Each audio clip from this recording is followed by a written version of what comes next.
आइए सुनते हैं गोल्डन स्टोरीज। आज की स्टोरी है बिना विचारे जो करे। किसी समय बासलगढ़ राज्य में विक्रम सेन नामक राजा राज करता था। वो था तो बहुत दयालु, लेकिन प्रत्येक कार्य को बिना विचारे ही करने का उसका स्वभाव बन गया था। उसके पास एक चिड़िया थी जो उसे अत्यंत प्रिय थी।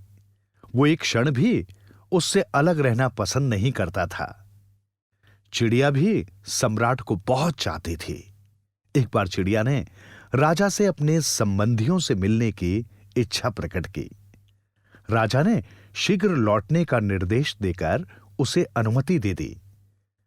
चिड़िया उड़ गई और अपने संबंधियों से मिलकर बड़ी प्रसन्न हुई। लौटते समय चिड़िया के पिता ने उसे सम्राट के लिए एक अमृत फल दिया। चिड़िया खुशी खुशी फल को लेकर उड़ चली। रास्ते में रात हो गई, अतः उसने विचार किया कि क्यों न पेड़ पर रात गुजारकर सुबह को महल पहुंचे। वो पास ही एक पेड़ पर बैठ गई। पेड़ की जड़ में एक सांप रहता था। उस रात वो भूखा था। भोजन की तलाश में पेड़ के ऊपरी हिस्से में रेंगने लगा। उसने चिड़िया के पास रखे हुए अमृत फल को चख लिया, जिसके कारण वो फल विषैला हो गया। सुबह फल ले चिड़िया महल में पहुंची और राजा को भेंट कर दिया। राजा बहुत प्रसन्न हुआ। उसने फल को खाने का विचार किया ही था कि मंत्री ने राजा से कहा, महाराज, इसे खाने से पहले इसका परीक्षण करवा लीजिए। अतः एक पशु पर उसका परीक्षण कराया गया। पशु फल का टुकड़ा खाते ही मर गया। इस प्रकार वो अमृत फल विष फल सिद्ध हो गया। सम्राट ने क्रोधित होकर चिड़िया से कहा, धोखेबाज चिड़िया, मुझे मारना चाहती थी, ले अब तू भी मर। यह कहकर सम्राट ने चिड़िया को मौत के घाट उतार दिया और महल के बीचों बीच उसे तथा उस फल को भी गड़वा दिया। धीरे धीरे सम्राट इस घटना को भूल गया। कुछ समय बाद उसी स्थान पर एक पेड़ निकल आया और धीरे धीरे बड़ा हो गया। अब उस पर अमृत फल जैसे फल लगने लगे।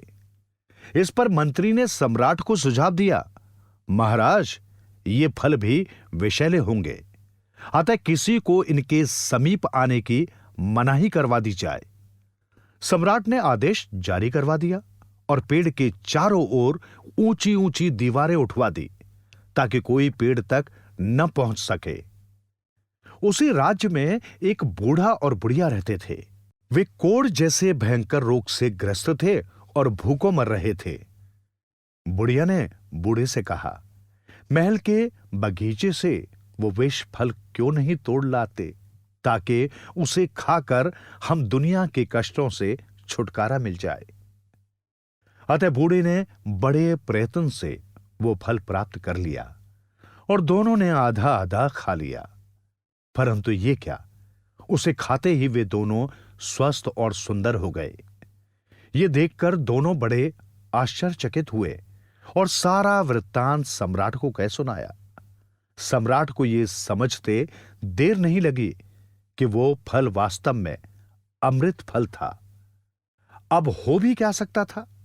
सम्राट अपने कुकृत्य पर बड़ा दुखी हुआ और उसने भविष्य में बिना सोचे विचारे कोई कार्य न करने का दृढ़ निश्चय किया। उसने महल के पास एक भव्य मंदिर का निर्माण कराया और इस प्रकार चिड़िया की याद को सदा के लिए अमर कर दिया। इसलिए कहा गया है, बिन विचारे जो करे सो पाछे पछताए।